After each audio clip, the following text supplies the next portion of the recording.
Good morning, Eva. How are you today? Sunny day. Hello, Levent. I'm very excited for our conversation today. So the spring is here, and as you see, the magnolias have opened. Even though it is changing back to snow again, I think it's a very interesting time. It's the springtime, very inspiring time.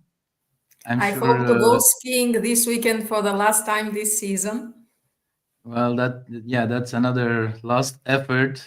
I always thought that it's such a hard work skiing up the mountain.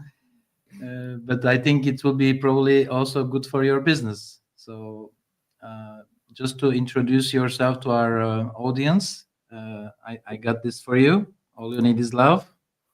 So, tell us a little bit about where you started and where are you with your profession right now. Yes, my official title is love coach, love and happiness coach, or dating and relationship coach, or love coach and matchmaker. There are many ways that you can call my profession. Basically, I help people be happy in love, create fulfilling, intimate relationships. First of all, with themselves, because the happy relationship starts with you, and then with their partner. So I have basically three coaching programs. The main one is 12 steps towards a fulfilling relationship. It's for single people who are looking to start a long-term relationship or a family. The other coaching program is for people in a relationship. It's called 9 Steps to Happily Ever After. Then we talk about how to create and build and develop a relationship long term. And then the third program is for spiritual people who believe in a higher power, in the universe or God or the unlimited potential or our intuition. And it's called Just Make Anything You Want Come True. So it's very exciting for me. All these three paths. It sounds all very romantic and esoteric.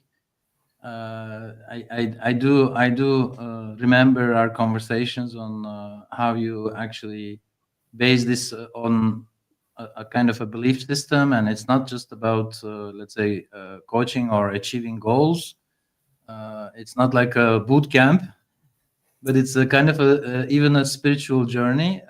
And tell us a little bit about those three buckets. I mean, do you actually one person, obviously the single and the couple doesn't fall in the same category, but do you mix those, or are they kind of is this how you introduce yourself and basically be a bit more selective in terms of I guess you cannot work very well with very rational people like myself, right? No, no, I work with rational people as well. I just don't talk to them about the universe because Okay. I'm myself a very logical person. I have an economics background. I have an Mhm. MBA, master's in management and business administration. So I can work with any type of people. I can exclude the universe. That's why I have created a separate program for the spiritual people. For the logical Yeah. people, the dating strategy is like a business plan. So it's I can accommodate all kind of approaches and help anyone who is ready to start a relationship or wants to get ready, because the first phase of my dating program is called get ready for a new relationship. So believing in the universe or not, I can accommodate to your beliefs. So this whole the recipe, the sauce that you made for your services, I guess you didn't have them from day one. You also went through a journey. It started somewhere, and then it led to, let's say, some kind of, let's call it wisdom. And maybe on the way you picked up better ways of dealing with problems.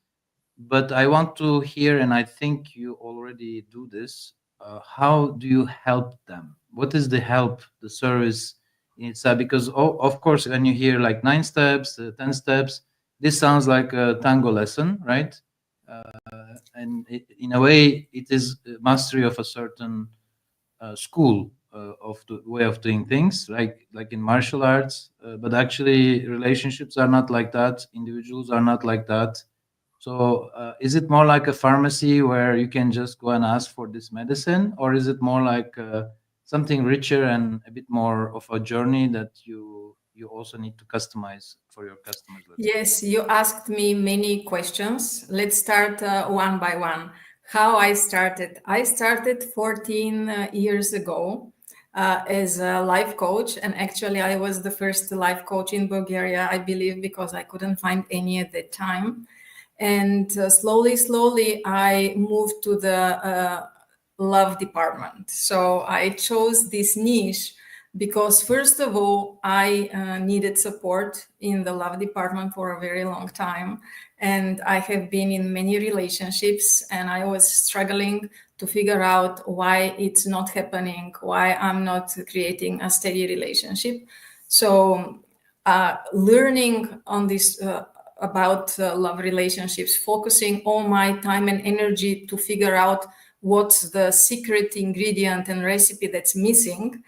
And also I realized that this is something that it's missing in Bulgaria in general.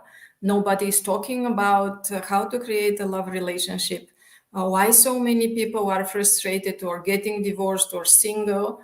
That's why I chose this niche. And each year, with every new client and with my every other relationship, I was enriching and building this program because I saw that the main challenges people meet on the path to finding love are rooted in the, of course, the childhood relationships with their parents, or they're lacking a friendship circle, no supportive friends to share their life with, or they have trauma from their past relationships, and or they have a lot of limiting beliefs about relationships, about dating, about themselves as a partner, about the other gender, and so on. So I made this system, which it's not a curriculum like, you know, in my coaching program. I do it personally and in big groups, but mostly one-on-one. I accommodate each personal story. So some people need to work more on the relationship with their family. Other people need more to work on their previous partners and relationships.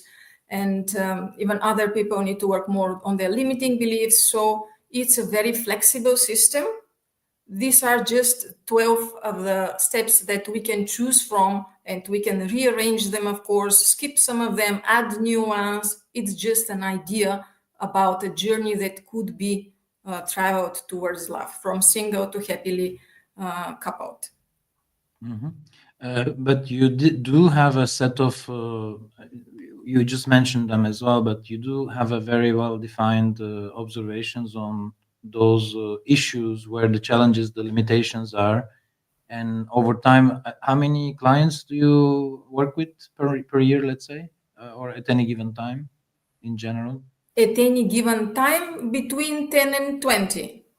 That's a But lot. So, since the coaching program is 4 months, um, for a year, or for these 14 years, are hundreds and thousands of people, because I also mhm. do coaching events, and many more people go through my events. And I have many free videos and with a lot of tips and practical guidance. Many people even don't need to work with me. They just watch the videos and figure out how they can help themselves. So I have helped practically thousands of people so far. Yeah, I want to bring the discussion to the profession itself, because actually our podcast, The Creative Stream, is for the creative community, for professionals who could use, let's say, a partnership with you, because relationships. For me, actually, I'm trying to write a book on relations, not relationships, but relations, which is a much more general and kind of, it includes any kind of system that even business, and so it's a bit more general for us to remember that it's basically, you call it universe, somebody else calls it cosmos, somebody else calls it people. For me, it's all about connections. You can have a connection to a furniture, to a planet. You can have you can even have a a connection to a certain temperature or light, everything that affects us. And we also, I like actually, in most of what you said previously in our previous discussion, is that you are in control. I think this is where people are creating a lot of problems for themselves, because they don't realize that you shouldn't tackle necessarily the problem per se, but your perception of it and your relation to it. We can generalize this in many ways, but I'm really interested in how also you can share your, let's say, what you have learned as a professional, to help others to become, or even use some of your ideas in their work. So, as a professional of love coaching, matchmaking, life coaching, do you have, let's say, some kind of a, let's say you had to hire a chirak, an apprentice, and you have to teach them everything. How would you go about making, understanding let's say, communicating the profession itself, how to become a love coach? This is actually my ultimate question for you, and we can get there slowly, but already, uh, because it's, I call this a practice. It's actually, you don't learn it from some book, you don't learn it from some project, but you actually learn it from repeatedly doing the same thing in a different way.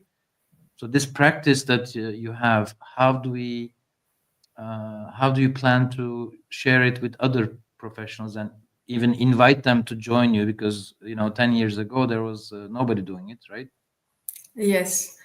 Yes, I believe that this is a very personal journey. And first of all, we have to be very open, authentic, and brave to share our own love story. Hmm. If we feel ashamed of our love history, if we are not ready to face what has happened in our past, if we have not healed most of the trauma that we have had with our previous partners, it's very hard to be with an open heart, to listen to people's love challenges without projecting our own issues, fears, prejudices on them. That's why the first path, the first step for someone, if they want to help people in any way, not only in the love department, it starts with you. You need personal therapy, coaching, books, seminars. So your self-awareness, for me, this is not only a personal development, but also a spiritual journey. Your self-awareness is the number one thing. It doesn't matter how many diplomas or certifications you have, but if you're not self-aware how you are creating your life, how you are creating your relationships, what choices, what mindset is creating what you're actually living, then you can be helpful probably to some people that have reached your level, and that's it. So if I am to teach people how to become successful dating and relationship coaches, I would first help them make the best out of their own dating and relationship journey, what lessons they learned, and try to make a system out of their own experience, how they can use it, and they can teach other people to use their own love experience for the best. So This it's sounds not. this Yeah. sounds like it will take a while. Is that why it's 4 months? Well, the 4 months is just the start because this is a personal transformation. This is a journey that lasts a lifetime. It's just the start. It gives you a very good perspective of what mindset shift needs to happen. And it affects all your spheres of life, not only the love relationship. When you start changing your relation to what is happening, when you start blaming something outside of you and you take responsibility for what you are creating, for your choices, your thoughts, your emotions, then everything changes. But it's a process, slowly, slowly. And the self-awareness the acceptance, the But gratitude. how do you did this professionally? How would you train someone, a junior, younger version of you, to actually learn how to create such awareness in a, because there's a I client will I relationship, will right? coach them. So I will coach them to learn to be self-aware if they are not, but it will take a while. So I hope that those people who want to become dating and relationship coaches, they have had already some personal development and spiritual work, so they don't start from scratch. They have certain level of self-awareness, of acceptance, of taking responsibility for what they are creating. So that's why first, when somebody comes to me, many people have come to me actually wanting to learn how to do this. First, I check their mindset. If they have the victim mindset, if they don't believe that they are the creator of their own life and reality, it's a very long journey. So we check where they are in their journey right now and see how long it will take for that to happen. what I'm very happy is to hear how happy and smiling you become when you talk about your topic. So a lot of people are criticizing the fact that we have too much work and well-being, life-work balance. But in your case, actually, your work is also practicing the life that you want to lead as well. So in a way, you don't put life on a shelf when you're working, right? It's just the opposite. I also understand that you mention and you're very open about even exposing yourself, which maybe like a therapist wouldn't do, let's say, So it's pretty different than therapy, I would imagine. No, Uh, some therapists do it. It's actually close to therapy. It's not that much different. what I mean is that you actually are also on the same journey in Yes, some but sense. all the therapists and all the consultants and gurus, we are all on the same path, all on the same journey, just a few steps in front of our clients, because we cannot help anyone unless we have been on that path. This is my belief. So we are walking the same path. We are just a few steps ahead on the path. Tell us about the process then. The how do you how because if somebody contacts you right now and say, "Oh, I'm interested to become a client and actually get your services," obviously this is an economic relationship, but actually it is a personal and very let's say even fate changing, right? If there's such a thing, basically you're going to even change two lives, even more that is involved. I imagine that you are very aware of this onboarding them and even maybe sometimes aborting early because it's not going to work or it's not going to be, let's say, as professional as you can imagine because when the emotions are involved and the healing is not there yet. Do you also kind of, yeah, tell us about on the process of the coaching. Yes, Uh, first of it doesn't all, have to be limited to the package of 4 months, just in general. no. It's very flexible. This is just a suggestion. I'm flexible. I'm open to anything a person need and see how it goes.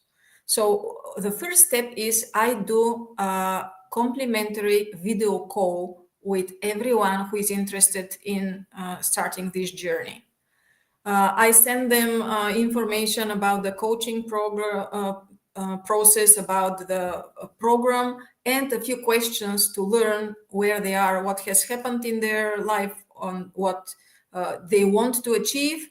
And after they send me these answers, we set up a video call and we check what are their beliefs, where have they been, where they want to go, where they are now, and see if we have rapport, if we can trust each other, if we are on the same page and believe that we can move forward. So at this conversation, we decide if we want to work together or not.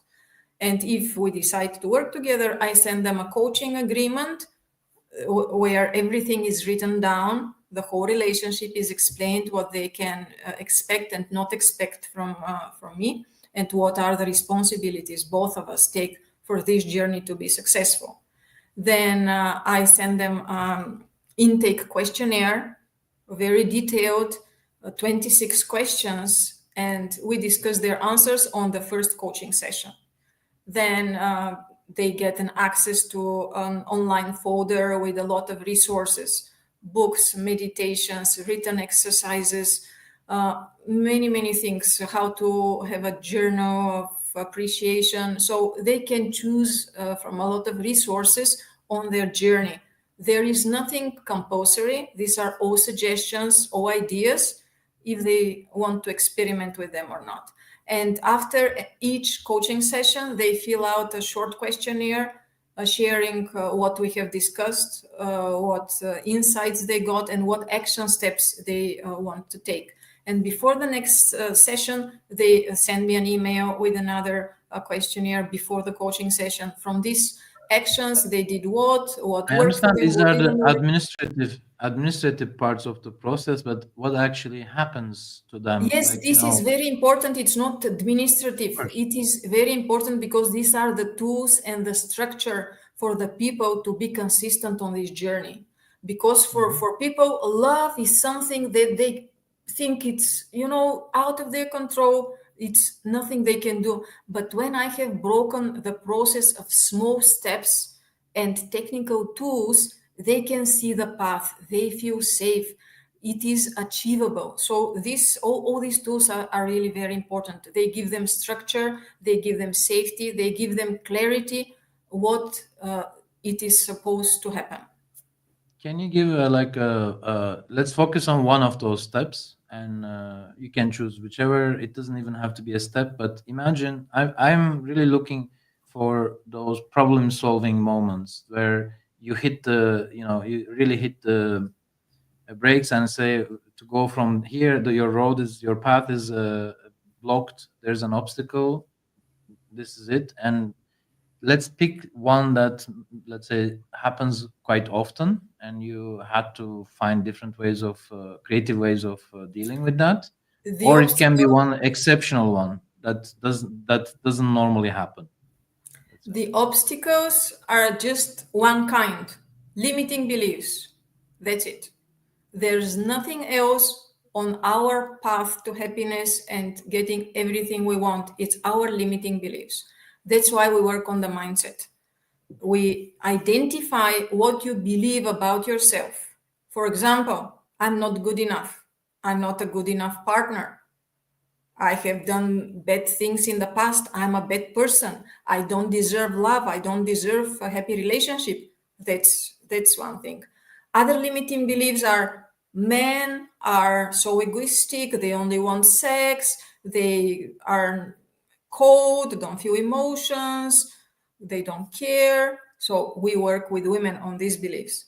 About men believe women, they only want money, they're so emotional, they're crazy, I don't know how to deal with them, they are never satisfied.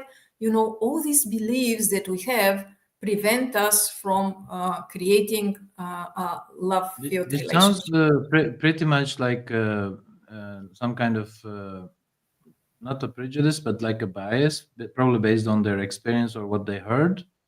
But there must be a difference between, let's say, the same thing being said, a generalization about men and women, Mars and Venus kind of stories. I mean, I have seen so many of those. Me, I use Mars and Venus for marketing and salespeople. I say sales are from Mars and marketing is from Venus. But when it comes to people, I think even, there's heavy discussions on gender and transgender topics, uh, but actually, we are talking about, let's say, typically two sides of a partnership. I think you use the word partnership a lot, right? So actually, you may even put a different version of what a relationship may look like in front of them, just to challenge their, let's say, traditional model of generalized model of stereotype roles, right? So you actually have managed to define a kind of a not the alternative, but let's say the model that is easier to work with. Is this a practical model, or is this more like oh, actually, you convince yourself and I also want to bring you to the law of attraction that you seem to be using. Are these related? Is this related to, let's say, a kind of a imagination of a partner, or is this related to trauma of some real relationship where this was based on actually, let's say, history? Yes, our limiting beliefs root back in our family of birth, in our upbringing, in our history. We have heard them from other people, from movies, we read them in books. It's many places we get these illusions and limiting beliefs from. So when we are aware of them, they don't no longer control us or make us make the wrong choices for ourselves. So I help people understand that men and women want the same thing. All people, no matter what gender they are, we all want the same thing. We want to be accepted, we want to be seen, we want to be trusted, we need somebody to share our life, our experience with. So I help them believe that they are on the same team. They are not men versus women. We need each other to complement each other, to support each other, to share, to love, to heal. I believe that the relationships and partnerships are the best way to heal our wounds and traumas and to learn how to love. So when we understand that we don't need to somehow, I don't know, outsmart men or outsmart women. On the opposite, we need to be authentic. We need to be open and vulnerable and honest, and just figure out that how both of us to be happy and help each other heal. Do you have like a set of checks on this exact assumptions? For example, lack of trust, even considering the other side and seeing them as enemy. This I also hear a lot this kind of um, almost hate relationship. So you need to bring them down from hate to seeing it a bit more neutral. And also, I heard you saying, imagine the two are opposing each other, and if you just show them that they're on the same side, you can also set a common objective for them, right? Yes, so that's why the common goals and dreams are part of my second coaching program. When you are in a relationship, it's very important to have common goals and dreams, to be a team, to know what you are walking towards, what you want to create, to dream together, to manifest your life that you both of you want. Tell us more about the manifestations and the law of attraction. Yes, this is my favorite topic. I believe that we create our own life and our reality with our thoughts and focus and emotions. And it is very simple. Our thoughts evoke reactions in our body, which are called emotions. And the emotions have different vibration. They start from the lowest, which are fear, shame, guilt, and slowly we can move up the emotional scale, go to just disappointment, and then probably being neutral, and then move up to the nice pleasant feelings like feeling joyful and feeling appreciation. So if you learn how to observe what thoughts evoke what emotions in our body, and we learn how to experience more joy, the upper scale of the emotional scale, like being a higher vibration, we will be able to attract anything we want in our life. Because we don't want house, we don't want money, we don't want a partner, we don't want a job. We want these things as a tool because we believe that we are going to feel in a certain way after we have them. We believe that if we have a house, money, fame, partner, we will feel happy and satisfied and joy filled, but that's not the case. You see, Nothing this is outside why of us can make us feel something. I invited you to this podcast, because I'm trying to make a very strong connection between everything that we do that is creative, problem solving. I mean, issues with relationship could be a good example of that. And you need to be creative because, I mean, everyone does it, right? There are actually people who are doing it naturally very well. There are people who are having issues with it every day. So it seems that it's not so close to our, let's say, natural skills, right? I don't know why it is so, but it seems that our nature could be a part of the issue. The nurture, uh, how we were educated and how we were taught that men are nothing or women are this and that. I believe nurture is the biggest part. But then you could be living, let's mention Bulgaria, right? It's a culture. So every culture also has a different approach to defining that. But what I like with law of attraction is, you see, this is my model: nature, nurture, culture, and future. I can break down any issue and deal with it using this way of thinking, because we need to have a very natural way of understanding it, understand who nurtured such an assumption as you mentioned. But culture is basically also, they are actually expecting you to behave like that. So actually a good behavior is defined as a bad one, in fact. Let's talk about chaga culture, for example, or others where subcultures could actually not force but encourage you, and even provide you the only way of belonging.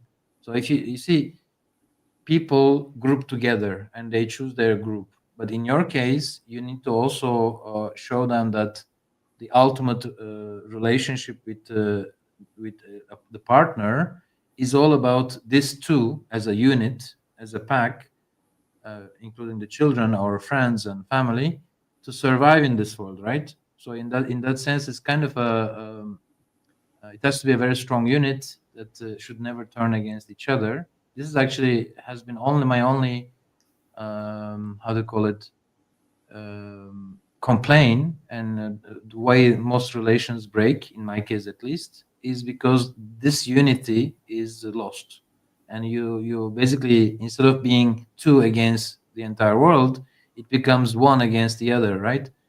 So No, sorry, I it's a don't. very long. No, Mhm. no, I don't think that there is anything against anything. It is not two against the world. We are all one. We are all love. Nobody is against anybody. This is a friendly, supportive universe. There is nothing about survival. Our life is not threatened. So what this what I is mean is another this: mindset the shift that I'm society. working to happen. Yes, but the society is not made of people. The culture is not made of people who think like you, right? In a way, That's you are why. in That's majority. why my my belief system and my support is so needed nowadays, because people believe in these illusions that there is some evil in the world, that we need to protect ourselves from something. Exactly. No, This is there's what. nothing to fear. This is a friendly universe. We are all good people. There are no bad people. There are only people who We are should suffering. remind many people that they should stay on the good side of things, because yeah, unfortunately, almost everything you say that should be positive, the majority out there in the world sometimes is in the negative opposite sense. So you're inviting people to love, but there are many preachers out there who are actually forcing people to hate each other. So actually the Yes, world. that's why the less energy and focus we invest in this, the more love we're going to spread. That's why I believe in a very wise saying of Abraham Hicks: if it feels good, milk it. If it doesn't feel good, ignore it. So anything that makes us feel bad, we need to ignore it, not talk about it, not focus about it. not focus on it, because we make it stronger by investing energy. We create more and more of this. This is how the law of attraction works. So there Sure. are no bad people. All people are Basically, born. Let me finish, ba- please. All people are good. Those people who are good, who are doing hurtful things, they are suffering. They are not bad people. So we need to understand that there is no evil in this world and there are no bad people in this world. well, yeah, in a way, imagine you are in the ocean, there's an island, and you want to go there, and the island turns out to be a volcano. So basically, you're saying don't take the first exit, go for a better one. When it comes to the importance of the environment, right? Do you see a lot of people who could actually benefit from not only changing their mindset, but also some of the choices that, because I want to bring it to the choice level, because the way to go from creative relations, meaningful connections, to happiness, I believe it's also a matter of making some smart choices. Of Do you course, our choices are based on our beliefs and our emotions. So, our thoughts and beliefs evoke our emotions, and our emotions motivate our actions and choices. It is very simple. That's why we start with changing the mindset, because new thoughts, better thoughts, healthier thoughts, more loving and pleasant thoughts evoke nicer, better, more inspiring emotions, and we take more inspiring, healthy, and better actions. So it is very simple, the whole thing. Mhm. Let's go back to the law of attraction. And could you give me, like, our audience, a nice, pleasant, happy manifestation example? Something that you cherish and use as an example to others, to not to understand, but also know what to expect, It is very important. how to do it, right? It is very important that we are manifesting every single moment. All our life that we are living, every single experience, thought, and emotion is a manifestation. This is how it works. We are manifestors. The thing is how to do it consciously, how to be able to observe our thoughts and to see how our thoughts manifest into reality.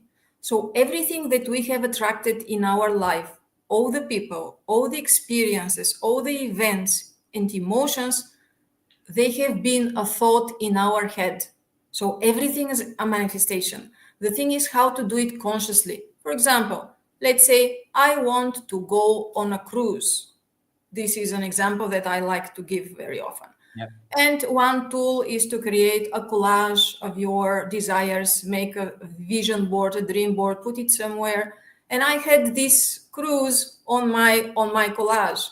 And out of nowhere, my sister who lives in Germany is calling me, "Do you want to go on a cruise?" And I'm like, she has small kids. She never believed in cruises. She thought they are for old people. And out of a sudden, she's inviting me to go on a cruise. So I have thousands of examples like this. Whenever I want something, I'm not too attached to it. I just say, "Oh, it would be nice if I go on a cruise," and I put it there and I look at it, and then the universe brings it with somebody or somewhere with some ideas. It is happening. So this is how the whole process is working. We are clear what we want. We believe that it is possible for us and we deserve it. We imagine it happening, and then we let go. We don't fix on it. We don't think about it anymore. We are just sure it is going to happen. If it's good for us, if we still want it, it is going to happen. It's not a point of if, but when. So this certainty, this is what we need to develop to eliminate the doubt that we are deserving or that if this is possible for us.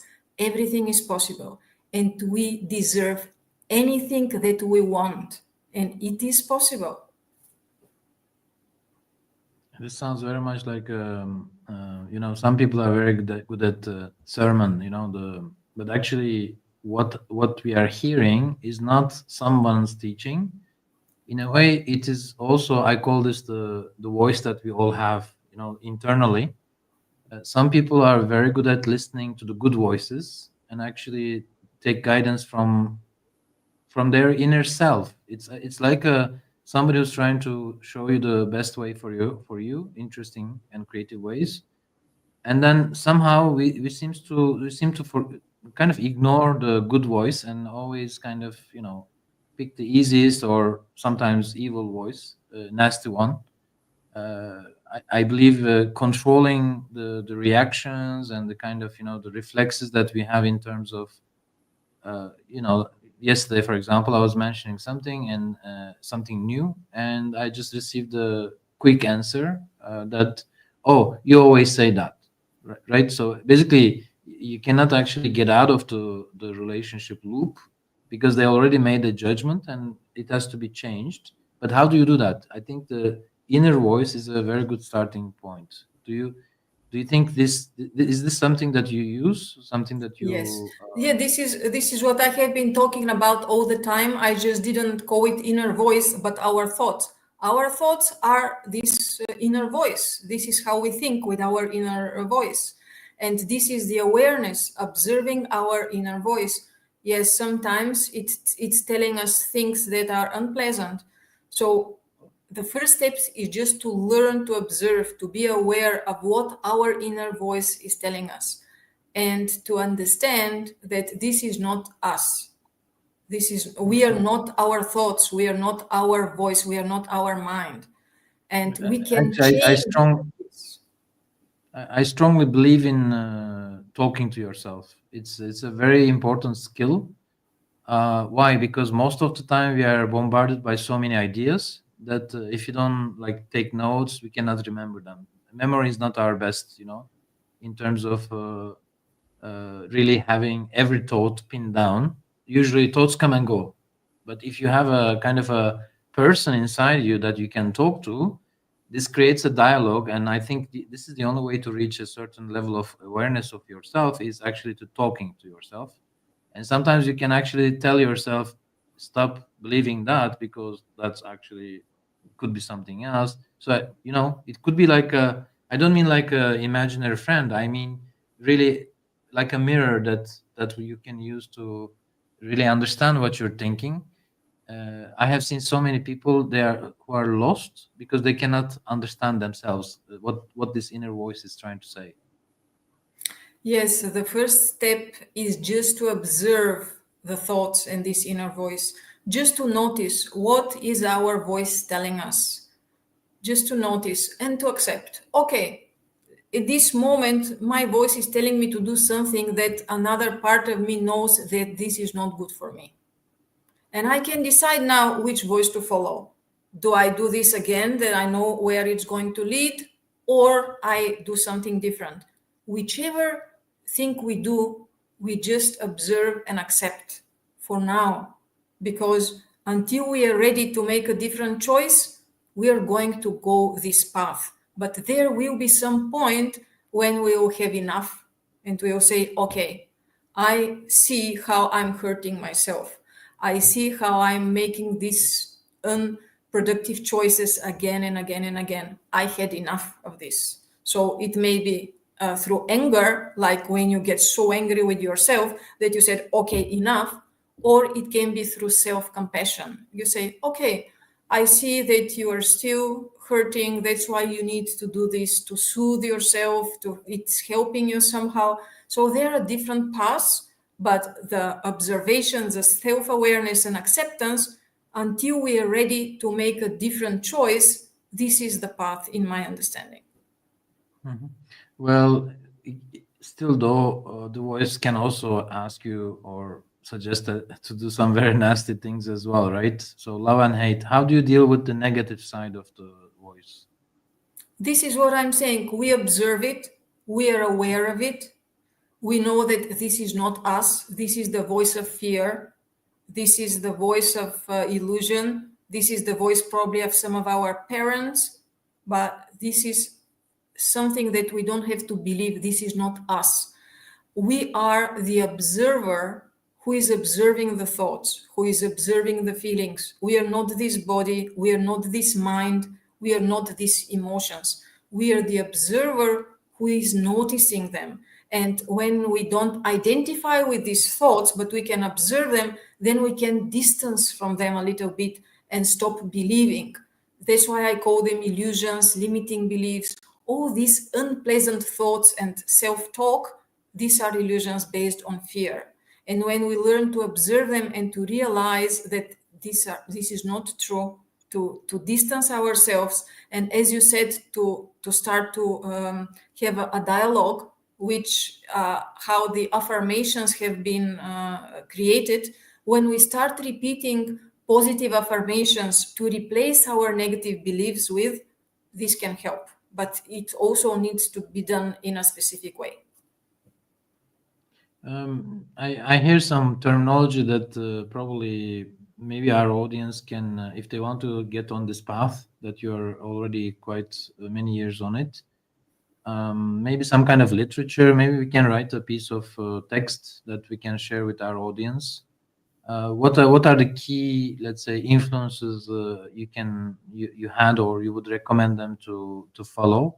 You don't have to answer it right now, but maybe just a few things like are there I some would like books? to answer now because for all this, I have been on this journey for more than 15 years and I have tried so many different sources and things and techniques and practices, many, many things.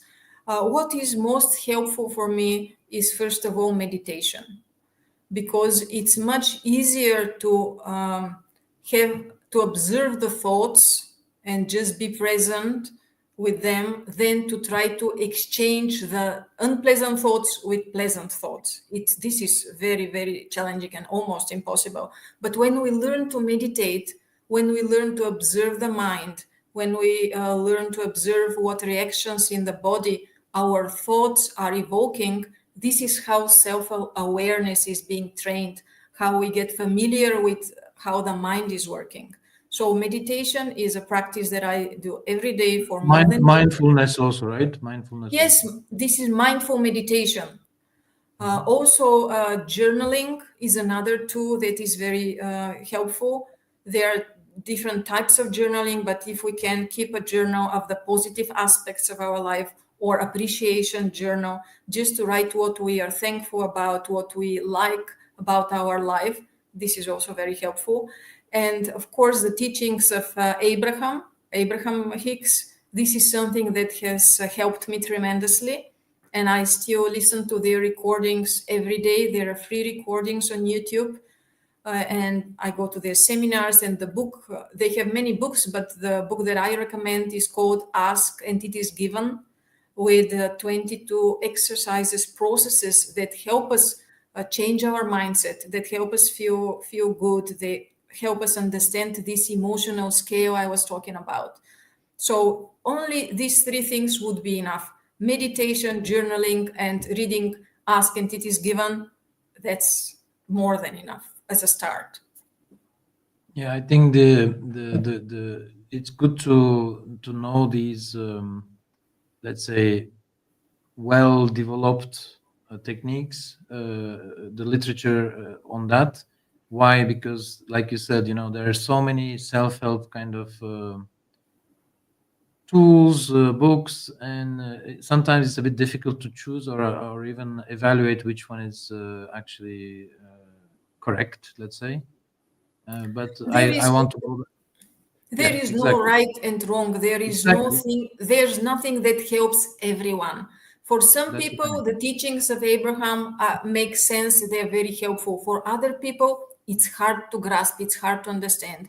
That's why we need to try to check, to experiment, and find what is closer to our understanding, to our belief system, to our traumas, and work with it. So try, find new things, see what works for you, and go for it. It would be good if you can drop me a note with those. Maybe there not just one author, but maybe there's some. But I want to also understand in terms of becoming a practitioner, right? Becoming. What are the books for the professionals who want to do this? Maybe even it Yes. can be some study in a university. Maybe there are also some studies that are coming out on these things. Yes, the coaching itself, it's a method that can be learned in different places, like the Ericsson Institute, the Nova Manhattan. There are many institutions and courses and certifications for coaching.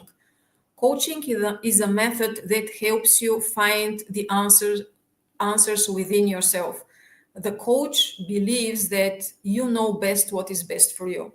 And with the specific technique and sequence of questions, helps you create your own strategy, your own plan. So this can be taught from many books about coaching, many certification institutes. This is the first step to learn the coaching method, because for me this is the best method that works with the mind so far. Coaching is like the next, like the new therapy. It's the new age therapy, in my opinion. So if anyone would like to become a love coach or would like to consult with you on going to your program, could you share with us where we can find you? And because we don't have some kind of a presentation, but we can add that later. So if you can share with us for our audience, what is the best way to get in touch, or are you completely full? Is there a waiting list? How does it work? Yes, I'm available on Facebook, on LinkedIn, on YouTube. My name is Eva Kuleva. You can find me very easily. I reply to all the people who approach me.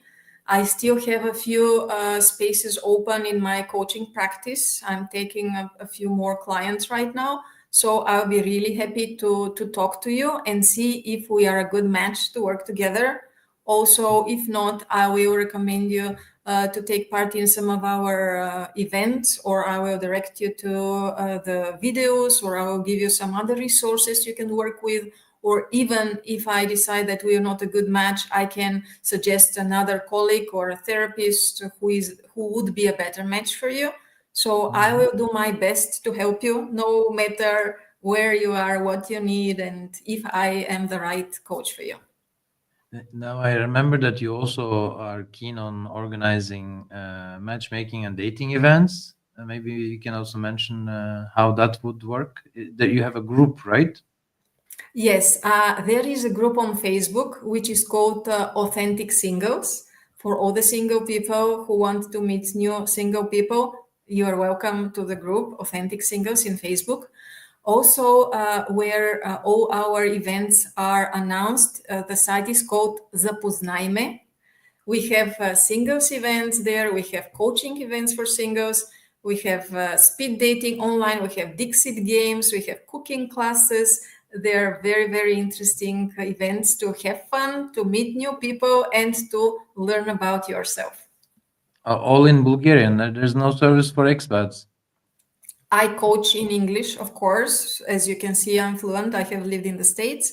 And we haven't started organizing events only for foreigners for now, but most of the people that come to our events speak English because they are professionals from the IT, from finance, HR. Most of them are fluent in English. So if you know some Bulgarian, you're welcome to join and we can continue in English then. We'll make sure we will drop some links to your website and these Facebook groups so people can easily find you and let's say join the fun. I remember you used to say also not about. I think this discussion became very serious since the beginning, but I also know you as a very fun-loving, and so going back to those emotions and thoughts, it's not just a mental process, right? People also need to interact and create some kind of playful version of themselves. Is this correct? Absolutely. I believe that having fun is what life is all about, enjoying life and giving ourselves pleasure. So, by finding what really brings you joy, I love dancing, I love skiing, I love watching the movies, playing games. So, doing what really makes you happy, it's one of the main ways to create what you want, to attract everything what you want in your life. So have fun, guys. So it's not just a partner in the chores at home, but also a partner in having fun. And this is what Oh, of I'm. course, the chores at home can be outsourced. I have somebody who is coming to clean my house. I don't do cleaning. Everything that's not pleasant, just outsource it and focus on the fun and pleasure, what makes your heart fly. So you should have told me this is all about hedonism then. So it's basically enjoy life. I wouldn't call it hedonism, but enjoying life, yes. Any reason to feel good, just find it and milk it. That's the philosophy. Now you will leave our audience with a very non-vegetarian image. Milk it. Okay, we'll maybe explain what we mean by that. It's basically you have to enjoy it, right? This is Yes, if there is something you enjoy thinking about doing or talking about, do it more and more and more until all the joy and fun is gone, then find another thing. So milk the joy and fun out of every topic, every activity, every thought. okay, but responsibly, let's say, because yeah, You some cannot do this irresponsibly because what is not responsible doesn't bring you pure joy. It brings you guilt, it brings you shame. So that's not what I'm talking about. The pure joy have no side effects. I think let's not be too naive because there are also evil people out there, and as you know, recent case of There are no evil people. Don't forget, no evil people, just people who are suffering. They are well, all there are good evil people. doings. There are evil doings. So Yes, but they're not we evil should people. still. They are just suffering. All right, but let's not take their suffering on any of our audience. And I'm just trying to Yes, say of that course. we should Of course. also That's be why. a bit modest in our desires, right? I think No, this we is don't have to be modest in our desires. We have to want more and more and more. No modesty. I don't believe in modesty. We just need to be able to put boundaries. you're Yes, such no a you're, modesty. Just desire as much as you want. Believe that you deserve all your desires to come true. Don't be afraid all to right. dream big. Still be careful and not fall in the hands of Dexter. If you know who Dexter is, and actually he says he only kills the bad people. But anyways, so let's leave it on our funny note. Watch more Walt Disney. Watch more positive side of things. But you see, again, remember what I said about culture. For example, in Asian culture, violence is very much associated with courage and positive values. So actually, for them, violence is kind of a positive thing, like in I anime don't think culture, you so. know. There is some misunderstanding. But there's a whole animation culture, as you know, that is only studios like Ghibli Let's were not able to. focus on violence. Let's not focus on violence now. Let's I'm not focus on what focusing. we I'm want just to saying, attract in our life. stay away from those individuals who are focusing on that. That's what I was trying to Yes, say. and the only way to stay away is to not think about them, not talk about them, don't focus, and they will be out of your experience. Remember, we attract everything with our experience, with our focus. So, whatever we focus on, we attract. If you talk about it, you will attract it. So, don't talk about it, don't think about it. Okay, and don't listen to the news. This is the best way not to. Absolutely.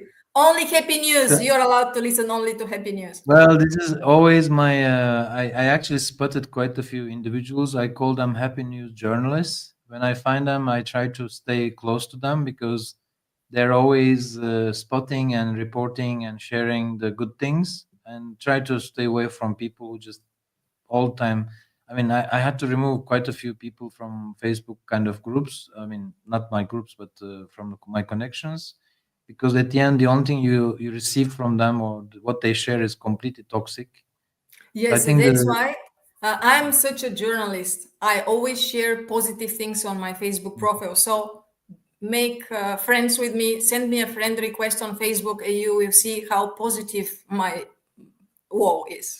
I think I put comments and like quite a few of your comments, and basically this is the best way to keep above the water. You know, to always float in the positive, to support each other as well. Because yeah, I think this thing discussion about good and evil is also about choosing your group. Because if you choose the positive people, you will end up in a positive, let's say, echo chamber, right? Uh, uh, Again, professionally, you had to work a long way. You had to go a long way, transforming yourself, transforming what you study, transforming your thoughts, your techniques, creating a program for others. But you also mentioned that ultimately you would like to maybe run something like a love university. Yes, I have many ideas. I have big ideas. I would love to help not only just a few hundred people per year, but like as many people as possible to think joyful thoughts and to find happiness, to believe that they can live with their partner in love. So there are many ways this can happen. One way is the love school or love university, which is like a society. It can be an online platform. It can also have events with people who come together. It may be even singles events. It may be on cruise ships. So I have many, many ideas how to bring together positive people, especially who are single or couples, maybe just to share the love and happiness and to learn from each other and to share the wisdom. So it's like a win-win community that we help each other in every way. I have one good news for you. I kind of study and make some presentations on the evolution of of humanity, you know, and the latest findings that I really like very much, because I consider myself a utopian and I try to kind of find ways that as a society we can go in that direction. So one anthropological study of many scientists who came together was that now we are evolving towards Homo amans, people who love. So I think this is the choice that we have actually. Again, choices are very important as a society. We could be evolving into what I call idiocracy, you know, that we could be going towards a very idiot society, or we could go towards a loving society. I think this the second one, if enough people say it, enough people broadcast it, enough people write about it. So I'll send you one article about that. Basically, this is something that I was trying to prove, and there are other scientists who are working on that. It's kind of a natural evolution that if you're advanced enough, there our only future is love, basically, because everything Yes. else will only cause trouble for everyone else. So Yes, I have no doubt that we are going towards this loving society, and all these spiritual teachings, and so many more people understand and find out the power of happy thoughts and happy deeds and emotions and sharing and supporting each other. It has already happened. It is just a point mhm. of time. We are reaching the Well, tipping point. It's like every process in the economics, there is a process. There are always the early adopters, then the followers, and then when we reach the tipping point, then this is mass. So we are reaching the mass love thinking and positive thinking. I see that. yeah, it's not just an individual choice. For me, this thing that we call society, it should and it must exist only for solving problems. So if we are actually using our collective power to solve problems, then I think the only what is left is fun and loving. So I would like to leave our conversation with this message for the future, that future is love. So let's work on this Not only future, now is love. Love is now and in the future and everywhere. That's all there is. Love is energy, and we're all love. let's make it today, tomorrow, and the day after. Thank you so much, Eva. And Thank you, now Levent. that It was a pleasure for me. this is, and I will probably organize similar topics about the evolution and Homo amans. And let's see if we can gather a few experts on this. And I will probably invite you as well to for such a gathering of minds, because you see, we need to broadcast this. We cannot just talk about our own life and keep it to ourselves. We need to tell everyone. That's what we are doing. Exactly. Thank you so much, Thank you. Ciao. See you and see you soon. soon. Talk to you soon. Bye bye.